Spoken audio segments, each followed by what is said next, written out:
কালি Facebook লাইভত 1 ঘণ্টা মই কৈছো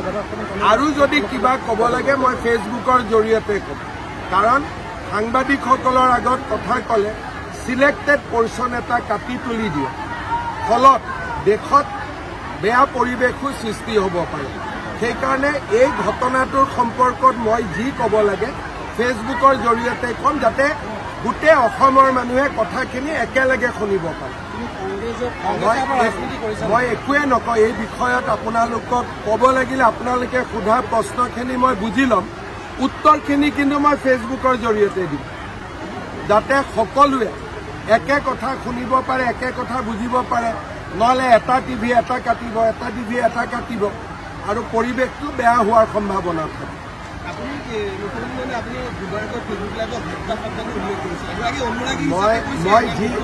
ফেসবুক লাইভত মই যি কৈছো সেইটোৱে আৰু এইটোৰো উত্তৰ যদি কিবা দিব লাগে মই ফেসবুক লাইভতে দিম ঠিক আছে বিশ্বাস নহয় আপুনি যিটো কাটিব বেলেগ টিভিয়েটো বেলেগ কাটিব দেশৰ জটিল পৰিৱেশত কমিউনিকেশ্যনৰ চিষ্টেমটো বেলেগ হ'ব লাগে ৰাইজৰ লগত ডাইৰেক্ট হ'ব লাগে দেশত যেতিয়া জটিল পৰিৱেশ থাকে মুখ্যমন্ত্ৰীয়ে ৰাইজৰ লগত ডাইৰেক্ট কথা পাতিব লাগে মাধ্যমৰ জৰিয়তে কথা পাতিলে এটা শব্দও যদি এআই জৰিয়তে ড্ৰপ কৰি দিয়ে কি হ'ব পাৰে সিদিনাখনে এখন মানে কান্দি থকা ফটো এখন হাঁহি থকা ফটো কৰি দিলে সেইকাৰণে যেতিয়া দেশৰ পৰিৱেশ জটিল হয় তেতিয়া ৰাইজৰ লগত ডাইৰেক্টলি কথা পাতিলে ৰাইজ সন্তুষ্ট হয় কালি ফেসবুক লাইভত 1 ঘণ্টা মই কৈছো আৰু যদি কিবা কব লাগে মই ফেসবুকৰ জৰিয়তে কম কাৰণ সাংবাদিকসকলৰ আগত কথা কলে সিলেক্টেড পৰ্সন এটা কাটি তুলি দিয়ে ফলত দেশত বেয়া পৰিৱেশৰ সৃষ্টি হ'ব পাৰে সেই কাৰণে এই ঘটনাটোৰ সম্পৰ্কত মই যি কব লাগে ফেসবুকৰ জৰিয়তে কম যাতে গোটেই অসমৰ মানুহে কথাখিনি একেলগে শুনিব পাৰে মই একোৱে নকওঁ এই বিষয়ত আপোনালোকক ক'ব লাগিলে আপোনালোকে সোধা প্ৰশ্নখিনি মই বুজি ল'ম উত্তৰখিনি কিন্তু মই ফেসবুকৰ জৰিয়তে দিম যাতে সকলোৱে একে কথা শুনিব পাৰে একে কথা বুজিব পাৰে নহলে এটা টিভি এটা কাটিব এটা টিভি এটা কাটিব আৰু পৰিৱেশটো বেয়া হোৱাৰ সম্ভাৱনা থাকে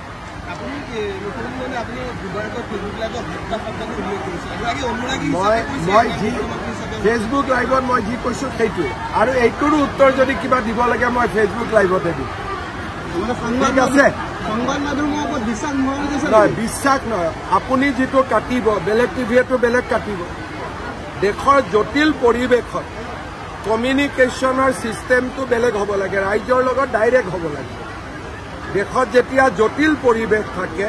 মুখ্যমন্ত্ৰীয়ে ৰাইজৰ লগত ডাইৰেক্ট কথা পাতিব লাগে মাধ্যমৰ জৰিয়তে কথা পাতিলে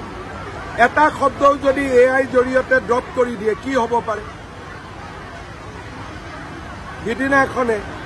এখন মানে কান্দি থকা ফটো এখন হাঁহি থকা ফটো কৰি দিলে সেইকাৰণে যেতিয়া দেশৰ পৰিৱেশ জটিল হয় তেতিয়া ৰাইজৰ লগত ডাইৰেক্টলি কথা পাতিলে ৰাইজ সন্তুষ্ট হয় কালি ফেসবুক লাইভত 1 ঘণ্টা মই কৈছো আৰু যদি কিবা কব লাগে মই ফেসবুকৰ জৰিয়তে কম কাৰণ সাংবাদিকসকলৰ আগত কথা কলে সিলেক্টেড পৰ্সন এটা কাটি তুলি দিয়ে ফলত দেশত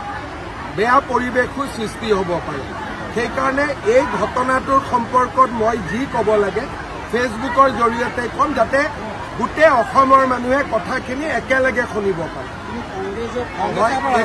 মই একোৱে নকওঁ এই বিষয়ত আপোনালোকক ক'ব লাগিলে আপোনালোকে সোধা প্ৰশ্নখিনি মই বুজি ল'ম উত্তৰখিনি কিন্তু মই ফেসবুকৰ জৰিয়তে দিম যাতে সকলোৱে একে কথা শুনিব পাৰে একে কথা বুজিব পাৰে নহলে এটা টিভি এটা কাটিব এটা টিভি এটা কাটিব আৰু পৰিৱেশটো বেয়া হোৱাৰ সম্ভাৱনা থাকে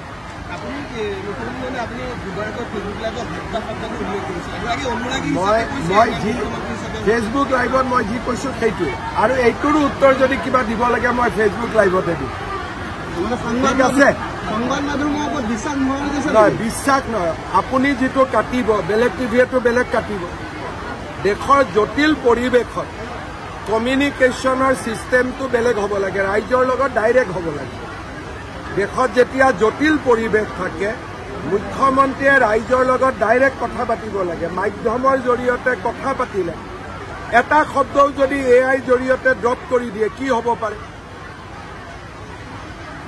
সিদিনাখনে এখন মানে কান্দি থকা ফটো এখন হাঁহি থকা ফটো কৰি দিলে। সেইকাৰণে যেতিয়া দেশৰ পৰিৱেশ জটিল হয় তেতিয়া ৰাইজৰ লগত ডাইৰেক্টলি কথা পাতিলে ৰাইজ সন্তুষ্ট হয়।